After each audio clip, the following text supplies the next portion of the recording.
know that seams are a garment's main building blocks. If you understand seams from a theoretical standpoint, you will have a much easier time stitching and aligning the seams in the actual sewing process. Of course, all seams come with seam allowance, and it is actually seam allowance that should get all the credit in the construction process. In simple terms, seam allowance is the distance from the fabric's raw edge to the seam line. Seam allowance provides a way to physically stitch seams together, as well as a means to clean finish them so you can contain those fraying edges and achieve that professional clean finished result. Stitch length, stitch tension, thread color, thread content, and the main difference between narrow seam allowance and wider seam allowance are all very important factors to sewing the perfect seam.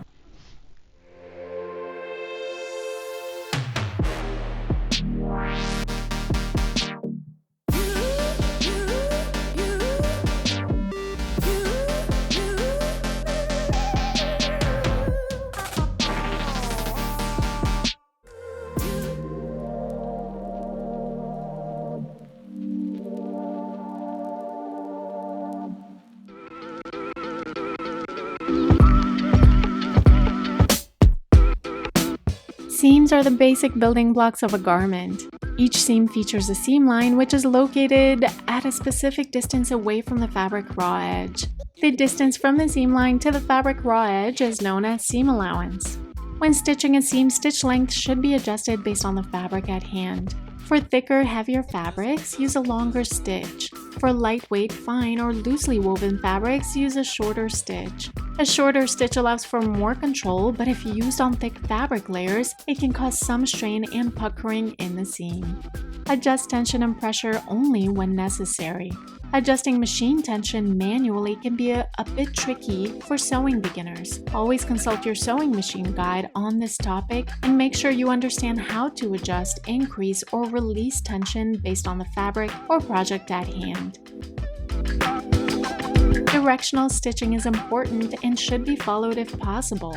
Directional sewing means stitching your seam in the direction of the grain. To find the direction of the grain, look at the direction of the woven threads along the fabric's cut edge. When running your finger against the edge, the direction in which the crosswise and lengthwise threads are pushed together is with the grain. Vice versa, when the direction in which they separate from one another is against the grain. You can perform this little experiment against the seam's cut edge before deciding which direction is best to stitch in.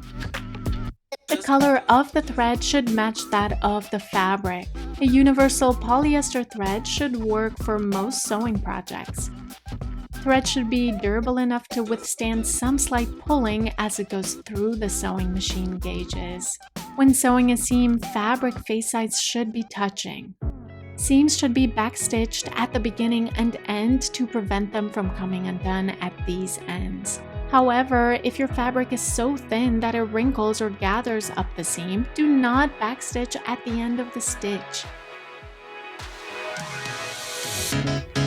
You can then smooth out the seam by ironing the stitch line from the start point, which is the backstitch end, toward the end of the unbackstitched end.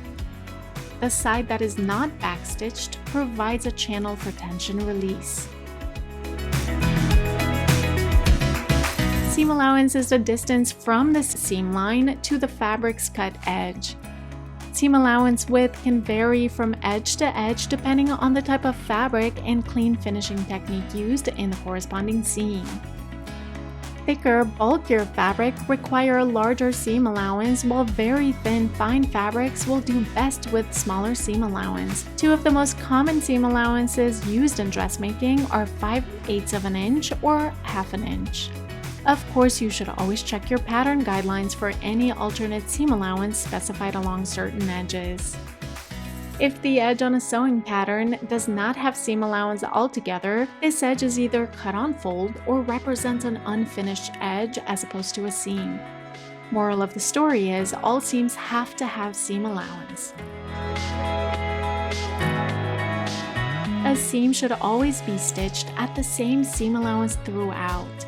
To stitch a seam at its designated seam allowance, you should follow your sewing machine's seam allowance guides located at the right of the machine needle. Depending on the sewing machine, the guidelines are placed at 1/8 of an inch or 1/4 of an inch increments away from the machine needle. During the stitching process, the fabric edge should remain aligned to its corresponding guide from the beginning to the end of the stitch. If as a beginner you transferred your seam lines from the patterns onto your fabric pieces, you can simply stitch directly on these marked seam lines instead of relying completely on your machine's seam allowance guides.